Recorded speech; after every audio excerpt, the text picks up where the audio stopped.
ada submenu admin. Kita belum buat dia punya file ya. Sekejap lagi kita akan buat. Hari ini kita akan siapkan juga untuk admin ni. Okey, kemudian kita ada CSS. Kemudian kita ada halaman. Kemudian kita ada image kalau perlu ya. Okey, seterusnya cikgu nak mengisi halaman untuk admin ya. Okey. Jadi untuk admin ni sudah senang. Okey, kamu ambil site nav, ambil index. Okey, cukup dua tu. Copy. Masukkan dekat admin. Okey. Supaya nampak berbeza dalam sistem nanti, cikgu namakan dia nav je ya.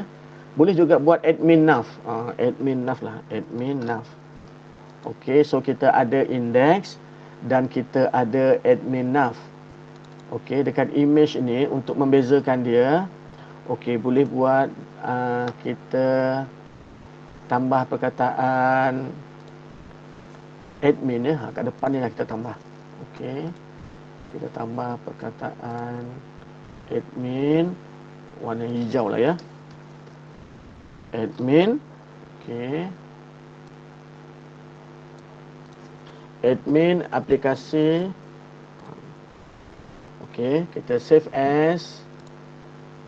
Letak dekat admin, letak dalam image, namanya header juga ya. Okey, so kalau kita buka, okey, macam mana nak buka admin? Yang pertama, kita boleh tulis admin dekat ujung ni. Apabila dia folder, tak ada sambungan ya. Apabila dia folder, tak ada sambungan. Nampak tu? Okey. Ini ada warning ini, maksudnya kita ada error ya. Okey pelajar, apabila kita jumpa ada ralat seperti ini, kita print screen. Sebab nanti kamu boleh jadikan dia sebagai dokumentasi semasa buat dokumentasi satu. Dan juga satu lagi masa kamu menyatakan fasa 4 ya, iaitu fasa semak ralat. Ralat seperti ini adalah ralat sintak sebab kita punya coding salah ya. Okey, apabila ada keluar warning, ini adalah ralat berjenis sintak. Kalau yang ralat tadi yang keluar tapi salah, itu adalah ralat masa larian. Ralat logik. Ralat masa larian nanti dia tak nak run ataupun dia run loop, teks tu bergulung-gulung banyak ya. Okey, kamu kena kenal pasti tiga jenis ralat itu ya. Okey, cikgu nak betulkan. Dia kata ralat pada baris ke-10 ya. Tengok ni baris ke-10 file index. Okey, senang. Okey, kita close semua yang ini. Sekarang kita buka file di dalam index ya. Di dalam admin ya. Index di dalam admin baris ke-10 dia kata salah sebab kita dah tukar namanya tadi menjadi admin nav. Ingat ya. Namanya adalah admin nav. Dua kali ke end dia. Kejap ya, kita tengok. Kita tengok nama file dia. Admin nav. Okey, n-nya 2 ya. So kita punya n pun 2 seperti itu dan kita save, kita refresh. Okey, hilang yang itu. Kenapa jadi acara-acara ni, menu ni? Okey. Okey, kita punya CSS belum ada, nampak tu kosong. Sebab kita kata ada CSS kat sini kan. Okey, patah balik dekat root. Buka folder CSS, copy CSS dia tu. Pindahkan masuk dekat admin, masukkan dalam folder CSS admin. Okey, baru hilang yang ini ya. Okey, sekarang dah cantik. Admin aplikasi sukan 2022, nama pelajar tu Nur Alia. Contoh ya. Okey, tapi menu dia bukan seperti ini ya. Menu dia bukan seperti ini. So kita betulkan dia punya nav dia, open, buka admin nav. Okey. Kejap cikgu tengok apa senarai menu admin dia.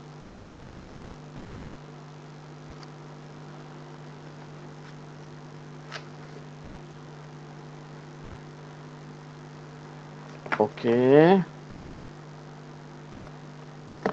Yang pertama ni laman utama lah ataupun home ya. Okey. Tapi file dia adalah admin ya. File dia adalah admin.php. Yang kedua ni adalah input. Jadi dekat sini masuk data. Okey, namanya masuk data. Okey. Okey, betul kan kalau diralat. Input, kemudian kemas kini skor.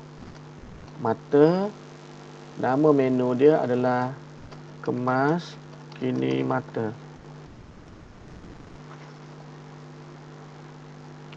Kemas kini skor lah ya, kemas kini skor.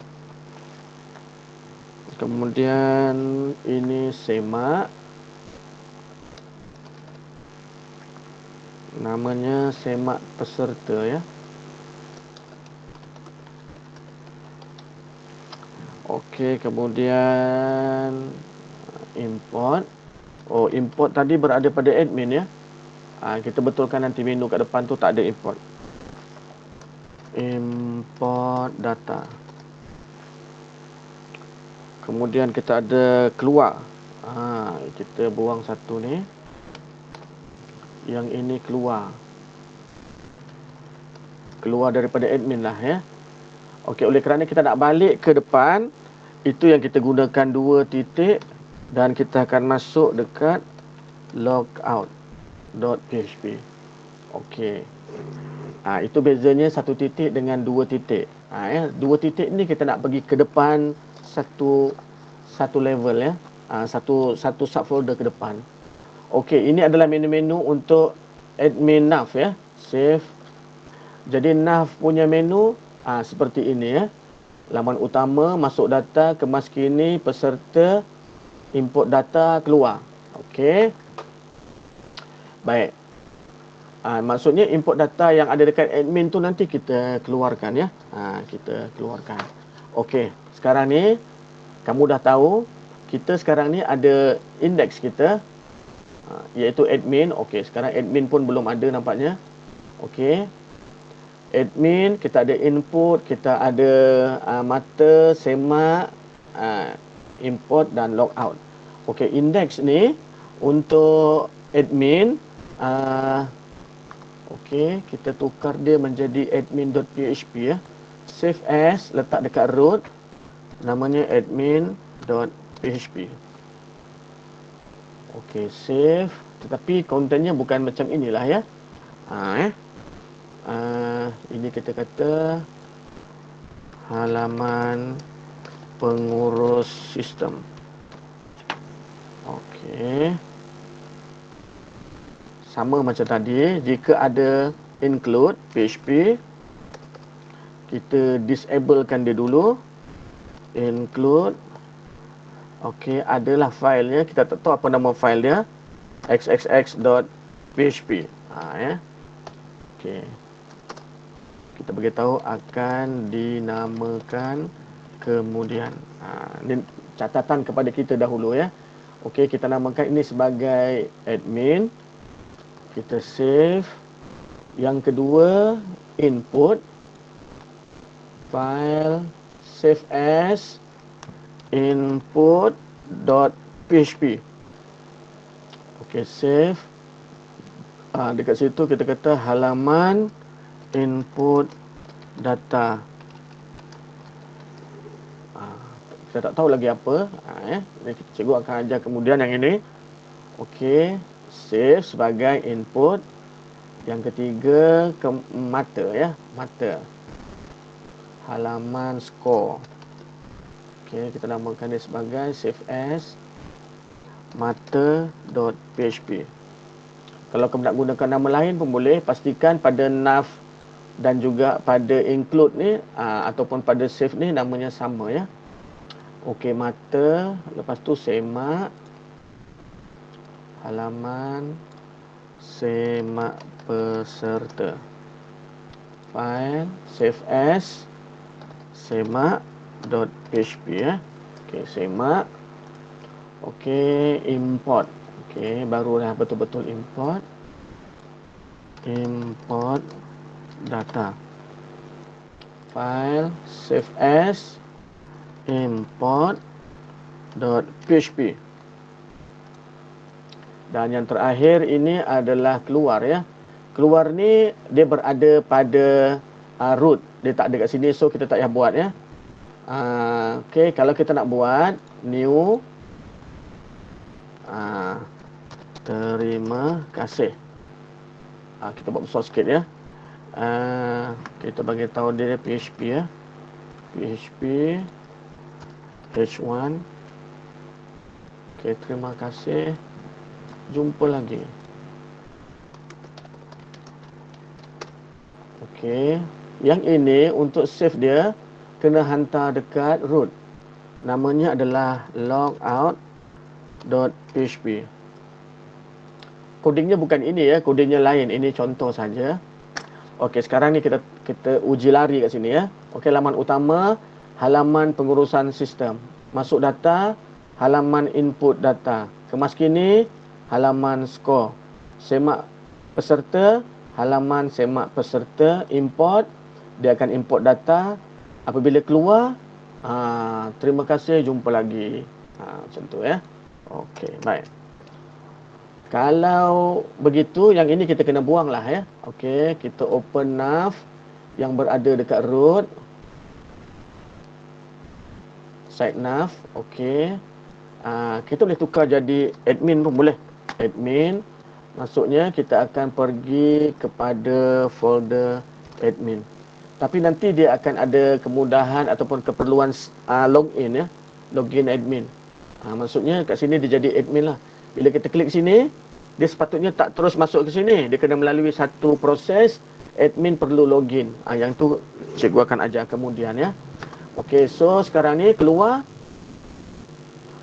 Kalau habislah ini ya. Kalau nak masuk balik, okey kita tambahlah. Keluar. Anchor. Index.php. Ke halaman utama. Okey. Kalau kita nak balik ke page utama, kita klik di sini, dia buka ni baliklah ya. Okey. So dah siap kita punya antarmuka. Kita tinggal isi bahagian-bahagian input, output dan selainnya tu, dan juga persediaan data kita di minggu seterusnya ya. Jadi untuk hari ini kita ada laman utama, kita ada papan, kita ada login, contoh saja ya, rumah, acara, keputusan. Kemudian kita juga ada page admin. Dalam page admin kita ada masuk data. Nanti ada macam-macam data kita buat. Kemas kini skor, semak peserta, import, kemudian keluar. Okey, siap ya. Sekarang ni aliran yang sudah siap. Untuk sebuah sistem, kita ada dua jenis antarmuka. Ini antarmuka pengguna dan ini adalah antarmuka admin ataupun pengurus. Di dalam sistem, kita banyak bekerja dekat admin. Dan akan banyak page kita buat nanti juga untuk admin. Untuk pengguna depan ni dia sikit je. Login ni pun sebenarnya tak ada sebenarnya. Okey, kita betulkan. Login ni pun sebenarnya tak ada. Sekejap ya. Login ni pun tak perlu ya. Yang perlu login adalah admin ya. So login pun tak ada. So menunya banyak ini je nanti. Okey, ahli rumah acara. Maksudnya setiap peserta dia boleh tahu apa acara dipapar, apa acara dipertandingkan. Dia tu